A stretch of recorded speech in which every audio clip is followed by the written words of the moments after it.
ನಮಸ್ಕಾರ ವೀಕ್ಷಕರೇ. Israel Iran ಯುದ್ಧ ಸಂಬಂಧ ಆಗ್ತಾ ಇರೋ ಪರಿಣಾಮಗಳು, ಈ ಕುರಿತಂತೆ ಭಾರತ ಸರ್ಕಾರದ ನಿಲುವು ಹಾಗೂ ಕಾಂಗ್ರೆಸ್ ನಿಲುವುಗಳು ಏನು ಅನ್ನೋ ಬಗ್ಗೆ ಜನರಿಗೆ ಕ್ಲಾರಿಟಿ ಸಿಕ್ಕಿದೆ. ಈಗ ಕಾಂಗ್ರೆಸ್ನ ಒಂದಷ್ಟು ಹಿರಿಯ ನಾಯಕರು ತಮ್ಮ ಪಕ್ಷದ ನಿಲುವುಗಳ ವಿರುದ್ಧ ತಿರುಗಿ ಬಿದ್ದಿದ್ದಾರೆ. ಒಂದು ಕಡೆ ರಾಹುಲ್ ಗಾಂಧಿ ಸತ್ಯಕ್ಕೆ ಬಹಳ ದೂರವಾದ ವಿಚಾರಗಳನ್ನ ಪದೇ ಪದೇ ಹೇಳೋ ಮೂಲಕ ಕೇಂದ್ರ ಸರ್ಕಾರಕ್ಕೆ ಡ್ಯಾಮೇಜ್ ತರಿಸೋ ಯತ್ನ ಮಾಡ್ತಾ ಇದ್ರೆ, ಕಾಮನ್ ಸೆನ್ಸ್ ಇರುವವರು ಯಾರು ಅದನ್ನ ಒಪ್ಪೋದಕ್ಕೆ ತಯಾರಿಲ್ಲ ಅನ್ನೋದು ಆಲ್ರೆಡಿ ಹಿನ್ನಡೆ ತರಿಸಿತ್ತು. ಈ ಹೊತ್ತಲ್ಲಿ ತಮ್ಮ ಪಕ್ಷದಲ್ಲೇ ಕಾಮನ್ ಸೆನ್ಸ್ ಇರುವವರು ಇರೋದು ಇನ್ನಷ್ಟು ಹಿನ್ನಡೆ ತರಿಸ್ತಾ ಇದೆ. ಇದೆಲ್ಲವನ್ನ ನೋಡ್ತಾ ಇದ್ರೆ ಮೋದಿಯನ್ನ ಕುರ್ಚಿಯಿಂದ ಕೆಳಗಿಳಿಸೋ ಕುತಂತ್ರದಲ್ಲಿ ವಿಪಕ್ಷ ನಾಯಕ ಕುರ್ಚಿಯಿಂದ ತಾವೇ ಕೆಳಗಿಳಿಯೋ ಸಂದರ್ಭ ಬರಲಿದೆಯಾ ಅನ್ನೋ ಚರ್ಚೆ ಕೂಡ ಶುರುವಾಗಿದೆ. ಇದೆಲ್ಲದರ ಬಗ್ಗೆ ಒನ್ ಬೈ ಒನ್ ವಿವರಿಸ್ತಾ ಹೋಗ್ತೀವಿ. ಈ ವಿಡಿಯೋವನ್ನ ತಪ್ಪದೆ ಕೊನೆ ತನಕ ನೋಡಿ. ಅದಕ್ಕೂ ಮುನ್ನ ಮೀಡಿಯಾ ಮಾನ್ಸ್ಟರ್ ಚಾನೆಲ್ ಅನ್ನ ತಪ್ಪದೆ ಸಬ್ಸ್ಕ್ರೈಬ್ ಮಾಡಿ. ಕಳೆದ 3 ದಶಕಗಳಿಂದ ಭಾರತದ ರಾಜಕೀಯವನ್ನ ಸರಿಯಾಗಿ ನೋಡಿದವರಿಗೆ ಕೆಲವೊಂದು ವಿಚಾರಗಳ ಬಗ್ಗೆ ಬಹಳ ಸ್ಪಷ್ಟವಾಗಿ ಅರ್ಥವಾಗಿರುತ್ತೆ. ಅದೇನಂದ್ರೆ, ಸುದೀರ್ಘ ಕಾಲದವರೆಗೆ ವಿಪಕ್ಷದಲ್ಲಿದ್ರು ಬಿಜೆಪಿ ಯಾವತ್ತೂ ದೇಶದ ವಿರುದ್ಧವಾಗಿ ಹೋಗ್ಲಿಲ್ಲ, ಅಧಿಕಾರಕ್ಕೋಸ್ಕರ ಸುಳ್ಳನ್ನ ಹರಿಬಿಡೋ ಕೆಲಸ ಮಾಡಲಿಲ್ಲ, ಅನಾವಶ್ಯಕವಾಗಿ ಜನರ ದಿಕ್ಕು ತಪ್ಪಿಸಿ ಅಧಿಕಾರವನ್ನ ಹಿಡಿಲಿಲ್ಲ. ಬದಲಾಗಿ ತಾಳ್ಮೆಯಿಂದ ಕಾದು ಸಿಕ್ಕ ಅವಕಾಶವನ್ನ ಬಳಸಿಕೊಂಡು ಈಗ ಗಟ್ಟಿಯಾಗಿ ಕೇಂದ್ರದಲ್ಲಿ ಕೂತಿದೆ. ಆದ್ರೆ ಇದಕ್ಕೆ ತದ್ವಿರುದ್ಧ ರೀತಿಯಲ್ಲಿರೋ ರಾಹುಲ್ ಅಧಿಕಾರಕ್ಕೋಸ್ಕರ ಯಾವ ಹಂತಕ್ಕೆ ಬೇಕಾದ್ರೂ ಹೋಗೋದಕ್ಕೆ ರೆಡಿ ಆದಂತಿದೆ. ದೇಶದಲ್ಲಿ ಏನೇ ಆದ್ರೂ ಅದಕ್ಕೆ ಮೋದಿ ಕಾರಣ ಅನ್ನೋದನ್ನ ಮ್ಯಾಂಡೇಟ್ ಮಾಡ್ಕೊಂಡಿರೋ ವಿಪಕ್ಷಗಳು ಯುದ್ಧಕ್ಕೆ ಮೋದಿ ಕಾರಣ, ಗ್ಯಾಸ್ ಸಮಸ್ಯೆಗೂ ಮೋದಿ ಕಾರಣ, ಟ್ರಂಪ್ ಹುಚ್ಚಾಟಕ್ಕೂ ಮೋದಿ ಕಾರಣ, ಹೀಗೆ ಪ್ರತಿಯೊಂದಕ್ಕೂ ಬೊಟ್ಟು ಮಾಡಿ ಸಾಮಾನ್ಯ ಜ್ಞಾನ ಇರುವವರು ರಗಳೆಯನ್ನ ಅನುಭವಿಸ್ತಾ ಇದ್ದಾರೆ. ಈಗ ಕಾಂಗ್ರೆಸ್ ಪಕ್ಷದ ಹಿರಿಯ ಅನುಭವಿ ನಾಯಕರೆಲ್ಲ ಒಬ್ಬೊಬ್ಬರಾಗಿ ಹುಚ್ಚಾಟದ ಹೇಳಿಕೆಗಳಿಂದ ಅಂತರವನ್ನ ಕಾಯ್ದುಕೊಳ್ತಾ ಇದ್ದಾರೆ. ಭಾರತದ ಫಾರಿನ್ ಪಾಲಿಸಿ ಸರಿಯಿಲ್ಲ, ಮೋದಿ ಕಾಂಪ್ರಮೈಸ್ ಆಗಿದ್ದಾರೆ ಅಂತ ಹೇಳ್ಕೊಂಡು ರಾಹುಲ್ ಗಾಂಧಿ ಸುತ್ತಾಡ್ತಾ ಇದ್ರೆ, ಹಿರಿಯ ನಾಯಕ ಹಾಗೂ ರಾಜತಾಂತ್ರಿಕತೆ ಅಂದ್ರೆ ಏನು ಅನ್ನೋದರ ಅರಿವು ಅನುಭವ ಇರೋ ಶಶಿ ತರೂರ್ ಭಾರತ ಸರ್ಕಾರ ಅತ್ಯಂತ ಜವಾಬ್ದಾರಿಯುತವಾಗಿ ಕೆಲಸ ಮಾಡ್ತಾ ಇದೆ ಅನ್ನೋದನ್ನ ಹೇಳಿದ್ರು. Iran supreme leader Ayatollah Khamenei ಸಾವನ್ನ ಭಾರತ ಸರ್ಕಾರ ಖಂಡಿಸಲಿಲ್ಲ, ಇದು ಅತ್ಯಂತ ದೊಡ್ಡ ತಪ್ಪು ಅಂತ ರಾಹುಲ್ ಹಾಗೂ ಇತರೆ ನಾಯಕರು ಗೋಳಾಡ್ತಾ ಇದ್ದಾಗ ಭಾರತ ಸರ್ಕಾರ ಒಂದೇ ಒಂದು ರೆಸ್ಪಾನ್ಸ್ ಕೊಡ್ಲಿಲ್ಲ. ಆದ್ರೆ ಸಂದರ್ಭಕ್ಕೆ ಸರಿಯಾಗಿ ಭಾರತ ಸರ್ಕಾರ ನಿರ್ಣಯವನ್ನ ತೆಗೆದುಕೊಂಡಿತು. ಇರಾನ್ ಎಂಬಸಿಯಲ್ಲಿ ಸಂತಾಪ ಪುಸ್ತಕಕ್ಕೆ ವಿದೇಶಾಂಗ ಸೆಕ್ರೆಟರಿ ವಿಕ್ರಮ್ ಮಿಸ್ರಿ ಸಹಿ ಹಾಕಿದ್ರು. ಅಧಿಕೃತವಾಗಿ ಭಾರತ ಸರ್ಕಾರ ಸಂತಾಪವನ್ನ ಸೂಚಿಸ್ತಾ ಇದ್ದ ಹಾಗೆ ವಿಪಕ್ಷಗಳಿಗೆ ಶೇಪ್ ಔಟ್ ಆಯ್ತು. ಅದರ ಬೆನ್ನಲ್ಲೇ ಬೇರೆ ಬೇರೆ ವಿಚಾರಗಳನ್ನ ಹೈಲೈಟ್ ಮಾಡೋದಕ್ಕೆ ಹೋದ್ರು. ಈಗ ತರೂರ್ ಮಾತ್ರವಲ್ಲದೆ ಉಳಿದವರು ಕೈಗೆ ಶಾಕ್ ಕೊಡ್ತಾ ಇದ್ದಾರೆ. ಕೆಲವೊಂದು ವಿಚಾರಗಳಲ್ಲಿ ಆಗಾಗ ಕಾಂಗ್ರೆಸ್ಗೆ ಬಿಸಿ ಮುಟ್ಟಿಸ್ತಾ ಬಂದಿರೋ ಮನೀಶ್ ತಿವಾರಿ ಕೂಡ ಈ ವಿಚಾರದಲ್ಲಿ ರಾಹುಲ್ ಗಾಂಧಿ ವಿರುದ್ಧ ನಿಂತಿದ್ದಾರೆ. ಮಾಧ್ಯಮವೊಂದರಲ್ಲಿ ಮಧ್ಯಪ್ರಾಚ್ಯ ಯುದ್ಧದ ಕುರಿತಂತೆ ಡಿಬೇಟ್ ನಲ್ಲಿ ಭಾಗಿಯಾಗಿದ್ದ ಮನೀಶ್ ತಿವಾರಿ ಭಾರತ ಸರ್ಕಾರ ಸರಿಯಾದ ರೀತಿಯಲ್ಲಿ ಕೆಲಸ ಮಾಡ್ತಾ ಇದೆ ಅಂತ ಹೇಳಿ ಸ್ವಪಕ್ಷೀಯರಿಗೆ ಟಕ್ಕರ್ ಕೊಟ್ಟಿದ್ರು. ಈ ಬಿಸಿ ಆರೋ ಮುನ್ನವೇ ಈಗ ಕಾಂಗ್ರೆಸ್ ಹಿರಿಯ ನಾಯಕ ಹಾಗೂ ಕೇಂದ್ರದ ಮಾಜಿ ಸಚಿವ ಆನಂದ್ ಶರ್ಮಾ ಹಾಗೂ ಮಧ್ಯಪ್ರದೇಶ ಮಾಜಿ ಮುಖ್ಯಮಂತ್ರಿ ಕಮಲ್ನಾಥ್ ಕೂಡ ಕೈಗೆ ಟಕ್ಕರ್ ಕೊಟ್ಟಿದ್ದಾರೆ. ತಮ್ಮ ಎಕ್ಸ್ ಖಾತೆಯಲ್ಲಿ ಕೇಂದ್ರ ಸರ್ಕಾರದ ಕಾರ್ಯವೈಖರಿಯನ್ನ ಹೊಗಳಿ ಸಾಲು ಟ್ವೀಟ್ ಮಾಡಿರೋ ಆನಂದ್ ಶರ್ಮಾ ಮಧ್ಯಪ್ರಾಚ್ಯ ಸಮಸ್ಯೆ ಸಂಬಂಧ ಭಾರತ ಸರ್ಕಾರದ ರಾಜತಾಂತ್ರಿಕ ನಿಲುವು ಅತ್ಯಂತ ಪ್ರಬುದ್ಧವಾಗಿದೆ ಅಂತ ಹೇಳಿದ್ದಾರೆ. ಇವರೆಲ್ಲರದ್ದು ಒಂದು ರೀತಿಯ ಅಭಿಪ್ರಾಯ ಆದ್ರೆ, ಮಧ್ಯಪ್ರದೇಶ ಮಾಜಿ ಸಿಎಂ ಕಮಲ್ನಾಥ್ ಬಿಚ್ಚಿಟ್ಟಿರೋ ವಿಚಾರ ಬೇರೆ ರೀತಿಯಲ್ಲಿ ಕಾಂಗ್ರೆಸ್ಗೆ ಮಾರಕವಾಗ್ತಾ ಇದೆ. ಭಾರತ ಸರ್ಕಾರ LPG ಪೂರೈಕೆಯಲ್ಲಿ ಸೋತಿದೆ.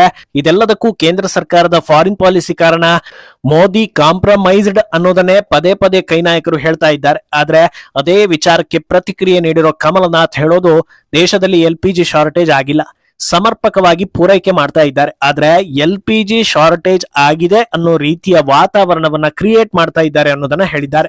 ಅರ್ಥಾತ್ ಪರೋಕ್ಷವಾಗಿ ಕಾಂಗ್ರೆಸ್ ಈ ಕೆಲಸವನ್ನ ಮಾಡ್ತಾ ಇದೆ ಅನ್ನೋದನ್ನ ಒಪ್ಪಿಕೊಂಡಿದ್ದಾರೆ. ಇದಕ್ಕೆ ತಾಳೆ ಅನ್ನೋ ಹಾಗೆ ಸದ್ಯ ದೇಶದಲ್ಲಿ LPG ಸಮಸ್ಯೆ ಅತ್ಯಂತ ದೊಡ್ಡ ಮಟ್ಟದಲ್ಲಿ ಕಾಡ್ತಾ ಇರೋದು ಕಾಂಗ್ರೆಸ್ ಆಡಳಿತ ಇರೋ ಕರ್ನಾಟಕದಲ್ಲಿ. ಆಟೋಗಳಿಗೆ ಇಂಧನ ಪೂರೈಕೆ ಆಗ್ತಾ ಇಲ್ಲ ಅಂತ ಬೀದಿಗಿಳಿದಿದ್ದಾರೆ.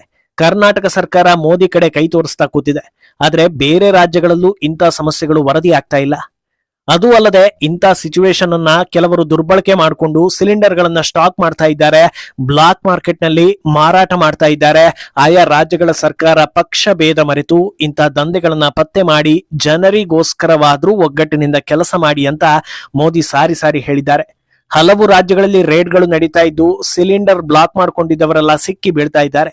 ಆದ್ರೆ ಕರ್ನಾಟಕದಲ್ಲಿ ಈ ಕೆಲಸ ಎಷ್ಟರ ಮಟ್ಟಿಗೆ ಆಗಿದೆ, ಎಷ್ಟು ಜನರನ್ನ ಹಿಡಿದಿದ್ದಾರೆ, ಗ್ಯಾಸ್ ಸಮಸ್ಯೆ ಆಗ್ತಾ ಇರುವುದು ಎಲ್ಲಿಂದ, ಇದನ್ನೆಲ್ಲ ಪತ್ತೆ ಹಚ್ಚೋ ಕೆಲಸ ಮಾಡಿದ್ದಾರಾ ಅಥವಾ ಮಾಡ್ತಾ ಇದ್ದಾರಾ ಅನ್ನೋದು ಜನರ ಕಣ್ಣಿಗೆ ಕಾಣಿಸ್ತಿಲ್ಲ ಅನ್ನೋದನ್ನ ಸಾರ್ವಜನಿಕರೇ ಹೇಳ್ತಾ ಇದ್ದಾರೆ. ಒಂದು ವೇಳೆ ದೇಶದ ಅಕ್ಕಪಕ್ಕ ಸಿಕ್ಕಾಪಟ್ಟೆ ಇಂಧನ ಸಿಗ್ತಾ ಇದೆ, ಆದ್ರೆ ಸರ್ಕಾರ ಹೋಗಿ ತರ್ತಾ ಇಲ್ಲ ಅಂದ್ರೆ ಬೈಯೋದ್ರಲ್ಲಿ ಅರ್ಥ ಇದೆ. ಇಡೀ ವಿಶ್ವಕ್ಕೆ ಸಮಸ್ಯೆಯಾಗಿ ಅಕ್ಕಪಕ್ಕದ ದೇಶಗಳಲ್ಲಿ ಪೆಟ್ರೋಲ್ ರೇಟ್ 458 ರೂಪಾಯಿ ಆಗಿದ್ರು ಭಾರತದಲ್ಲಿ ಇನ್ನು ಎಷ್ಟಿತ್ತೋ ಅಷ್ಟೇ ಇದೆ ಅಂದಾಗ್ಲೂ ಸರ್ಕಾರವನ್ನ ಬೈಯೋ ಮನಸ್ಥಿತಿ ಬರುತ್ತೆ ಅಂದ್ರೆ ಊಟಕ್ಕೆ ಏನ್ ತಿಂತೀವಿ ಅನ್ನೋದನ್ನ ಆಗಾಗ ನೆನಪು ಮಾಡ್ಕೊಳ್ಳೋದು ಒಳ್ಳೇದು ಅನ್ನೋದು ದೇಶ ಪ್ರೇಮಿಗಳ ಅಭಿಪ್ರಾಯ. ಇನ್ನು ಖುದ್ದು ಕೈ ನಾಯಕರೇ ವಾಸ್ತವವನ್ನ ಒಪ್ಪಿಕೊಳ್ತಾ ಇರುವಾಗ ಟಕ್ಕರ್ ಕೊಡ್ಲೇಬೇಕು ಅನ್ನೋ ಹಾಗೆ ಬಿಜೆಪಿ ನಾಯಕರು ಕೂಡ ಕಾಂಗ್ರೆಸ್ಗೆ ಪಂಚ್ ಕೊಡ್ತಾ ಇದ್ದಾರೆ. ಕೇಂದ್ರ ಸಚಿವ ಹಾಗೂ ಒಂದು ಕಾಲದಲ್ಲಿ ಕಾಂಗ್ರೆಸ್ನಲ್ಲಿದ್ದ ಜ್ಯೋತಿರಾದಿತ್ಯ ಸಿಂಧಿಯಾ ಖುದ್ದು ಕಮಲ್ನಾಥ್ ಕೂಡ ದೇಶದಲ್ಲಿ ಗ್ಯಾಸ್ ಹಾಗೂ ತೈಲ ಸಮಸ್ಯೆ ಇಲ್ಲ ಅನ್ನೋದನ್ನ ಒಪ್ಕೊಂಡಿದ್ದಾರೆ. ಕಾಂಗ್ರೆಸ್ ನಾಯಕರು ಇನ್ನಾದ್ರೂ ಸುಳ್ಳು ಹರಡೋದನ್ನ ನಿಲ್ಲಿಸಿ ರಾಜಕೀಯ ಬೇಳೆ ಬೇಯಿಸಿಕೊಳ್ಳೋದಕ್ಕೆ ಜನರ ದಿಕ್ಕನ್ನ ತಪ್ಪಿಸೋದನ್ನ ಬಿಡ್ಲಿ ಅಂತ ಟ್ವೀಟ್ ಮಾಡ್ತಾರೆ. ಇನ್ನೊಂದೆಡೆ ಬಿಜೆಪಿ ರಾಷ್ಟ್ರೀಯ ವಕ್ತಾರ ಪ್ರದೀಪ್ ಭಂಡಾರಿ ಇನ್ನೊಂದು ಹಂತ ಮುಂದಕ್ಕೆ ಹೋಗಿ ರಾಹುಲ್ಗೆ ಬಿಸಿ ಮುಟ್ಟಿಸಿದ್ದಾರೆ. ಹಿರಿಯ ನಾಯಕ ಆನಂದ್ ಶರ್ಮಾ ಕೂಡ ರಾಹುಲ್ ಗಾಂಧಿ ವಿರುದ್ಧ ನಿಂತಿದ್ದಾರೆ. ಇದರಿಂದ ಕಾಂಗ್ರೆಸ್ ಒಳಗಿರೋ ಬಹುತೇಕ ನಾಯಕರಿಗೆ ರಾಹುಲ್ ಗಾಂಧಿ ಒಬ್ಬ ಅವಕಾಶವಾದಿ ಹಾಗೂ ಆಂಟಿ ಇಂಡಿಯನ್ ಅನ್ನೋದು ಗೊತ್ತಾಗಿದೆ ಅಂತ ಟ್ವೀಟ್ ಮಾಡಿ ಟಕ್ಕರ್ ಕೊಟ್ಟಿದ್ದಾರೆ. ಹಳೆ ಲೀಡರ್ಸ್ ಜೊತೆಗೆ ಇನ್ನಷ್ಟು ಹೊಸ ಸೇರ್ಪಡೆಗಳಾಗಿರೋದು ರಾಹುಲ್ಗೆ ದೊಡ್ಡ ಮುಖಭಂಗವನ್ನ ತರಿಸ್ತಾ ಇದೆ. ಅಂದಹಾಗೆ ಯುದ್ಧದ ವಿಚಾರದಲ್ಲಿ ಕಾಂಗ್ರೆಸ್ ಒಳಗೆ ವಿಭಜನೆ ಆಗ್ತಾ ಇರೋದು ಇದು 2ನೇ ಬಾರಿ. ಈ ಹಿಂದೆ ಆಪರೇಷನ್ ಸಿಂಧೂರ್ ಟೈಮ್ ನಲ್ಲೂ ಕೂಡ ಹೀಗೆ ಆಗಿತ್ತು. 2025 ಏಪ್ರಿಲ್ನಲ್ಲಿ ಪಹಲ್ಗಾಮ್ನಲ್ಲಿ ಅಮಾಯಕರ ಮೇಲೆ ನಡೆದ ದಾಳಿಗೆ ಮೇ 7, 2025 ಭಾರತ ಸೇಡನ್ನ ತೀರಿಸಿಕೊಂಡಿದ್ದು, ಮಧ್ಯರಾತ್ರಿ ಪಾಕಿಸ್ತಾನದಲ್ಲಿ ಸೂರ್ಯೋದಯ ಆಗ್ತಾ ಇದ್ರೆ ಅತ್ಯಂತ ಶಾಕ್ಗೆ ಒಳಗಾಗಿದ್ದು ಮಾತ್ರ ಕಾಂಗ್ರೆಸ್. ಸಡನ್ ಆಗಿ ಇಂಥದ್ದೊಂದು ಸನ್ನಿವೇಶ ಬಂತು ಅಂದ್ರೆ ಹೇಗೆ ರಿಯಾಕ್ಟ್ ಮಾಡೋದು? ಸೇಡು ತೀರಿಸಿಕೊಂಡಿದ್ದು ಒಳ್ಳೇದು ಅಂತ ಹೇಳೋದಾ ಅಥವಾ ಅಲ್ಲಿ ನೊಂದಿರೋ ಪಾಕಿಸ್ತಾನಕ್ಕೆ ಸಮಾಧಾನ ಮಾಡೋದಾ ಅನ್ನೋ ಕನ್ಫ್ಯೂಷನ್ ನಲ್ಲಿ ಕಾಂಗ್ರೆಸ್ನ ಹಲವರಿದ್ರು ಅನ್ನೋದು ಭಾರತೀಯರಿಗೆ ಬಹುಬೇಗ ಅರ್ಥ ಆಗಿತ್ತು. ಕೆಲವರು ಯುದ್ಧ ಬೇಡ ಅಂದ್ರು, ಇನ್ನು ಕೆಲವರು ಪಾಕಿಸ್ತಾನವೇ ಮಾಡಿದ್ದು ಅನ್ನೋದಕ್ಕೆ ಏನ್ ಗ್ಯಾರಂಟಿ ಅಂತ ಕೇಳಿದ್ರು, ಮತ್ತೆ ಕೆಲವರು ಭಾರತಕ್ಕೂ ಡ್ಯಾಮೇಜ್ ಆಗಿದೆ ಅಂತ ಹೇಳಿದ್ರು. ಆದ್ರೆ ಈ ಹೊತ್ತಲ್ಲಿ ಭಾರತೀಯರು ಮಾತ್ರ ಸೇಡು ತೀರಿಸಿಕೊಂಡಿದ್ದು ಸರಿ ಇದೆ ಅಂತ ಹೇಳಿದ್ರು. ಭಾರತೀಯರ ಅಭಿಪ್ರಾಯ ಏನು ಅಂತ ಗೊತ್ತಾಗ್ತಾ ಇದ್ದ ಹಾಗೆ ಕಾಂಗ್ರೆಸ್ಗೆ ಮತ್ತೂ ತಳಮಳ ಆಗಿ ಕೆಲ ನಾಯಕರು ಚೆನ್ನಾಗಿ ಹೊಡೀರಿ ಪಾಕಿಸ್ತಾನಕ್ಕೆ ಅಂತಲೂ ಹೇಳಿಕೆ ಕೊಟ್ರು. ಆದ್ರೆ ಒಳಗೊಳಗೆ ಎಷ್ಟು ನೋವು ಸಂಕಟ ಇತ್ತೋ ಗೊತ್ತಿಲ್ಲ ಅಂತ ಜನರೇ ಹೇಳ್ತಾರೆ. ಆದ್ರೆ ಇದೆಲ್ಲವನ್ನ ಗಮನಿಸಿ ಮಾಸ್ಟರ್ ಸ್ಟ್ರೋಕ್ ಕೊಟ್ಟ ಸರ್ಕಾರ, ಇದು ದೇಶದ ವಿಷಯ, ಎಲ್ಲರ ಸಹಕಾರ ಅಗತ್ಯ ಅಂತ ವಿವಿಧ ಪಕ್ಷಗಳಿಂದ 59 ಡೆಲಿಗೇಟ್ಸ್ ಗಳನ್ನ ನೇಮಕ ಮಾಡಿ ವಿದೇಶಗಳಿಗೆ ಕಳಿಸಿಕೊಟ್ರು. ಅಲ್ಲಿ ಹೋಗಿ ಬಂದವರೆಲ್ಲ ದೇಶದ ಪರವಾಗಿ ಮಾತಾಡಿದ್ರು. ಅದರಲ್ಲಿ ಶಶಿ ತರೂರ್ ಹಾಗೂ ಮನೀಶ್ ತಿವಾರಿ ಕೂಡ ಇದ್ರು. ಕಾಂಗ್ರೆಸ್ ನಲ್ಲಿದ್ದು ಭಾರತದ ಪರ ಮಾತಾಡಿದ್ದಕ್ಕೆ ಅವರಿಬ್ಬರ ವಿಚಾರದಲ್ಲಿ ಹೈಕಮಾಂಡ್ಗೆ ಅಸಮಾಧಾನ ಸೃಷ್ಟಿ ಆಯ್ತು. ಆಗ ಇಬ್ಬರು ಭಾರತದ ಪರ ಮಾತಾಡುವವರಿದ್ರು, ಆದ್ರೆ ಈಗ ಭಾರತದ ಪರ ಮಾತಾಡುವವರ ಸಂಖ್ಯೆ ಜಾಸ್ತಿ ಆಗ್ತಾ ಇದೆ. ಅದರಿಂದ ಯಾವ ವಿಚಾರದಲ್ಲಿ ವಿರೋಧ ಮಾಡಬೇಕು, ಯಾವುದರಲ್ಲಿ ಮಾಡಬಾರದು, ಭಾರತದ ವಿಚಾರ ಯಾವುದು, ಬಿಜೆಪಿ ವಿಚಾರ ಯಾವುದು, ಈ ರೀತಿ ಸಾಮಾನ್ಯ ಜ್ಞಾನ ಬಳಸುವವರ ಸಂಖ್ಯೆ ಹೆಚ್ಚಾಯ್ತು ಅಂದ್ರೆ ಸದ್ಯದಲ್ಲೇ ರಾಹುಲ್ ಗಾಂಧಿ ಕುರ್ಚಿಗೂ ಕುತ್ತು ಬರಬಹುದು ಅನ್ನೋ ಚರ್ಚೆ ನಡೀತಾ ಇದೆ. ಮುಂದೇನಾಗುತ್ತೆ ಅನ್ನೋದನ್ನ ಕಾದು ನೋಡ್ಬೇಕು. ಈ ಬಗ್ಗೆ ನಿಮ್ಮ ಅಭಿಪ್ರಾಯವನ್ನ ತಪ್ಪದೆ ಕಮೆಂಟ್ ಮೂಲಕ ತಿಳಿಸಿ.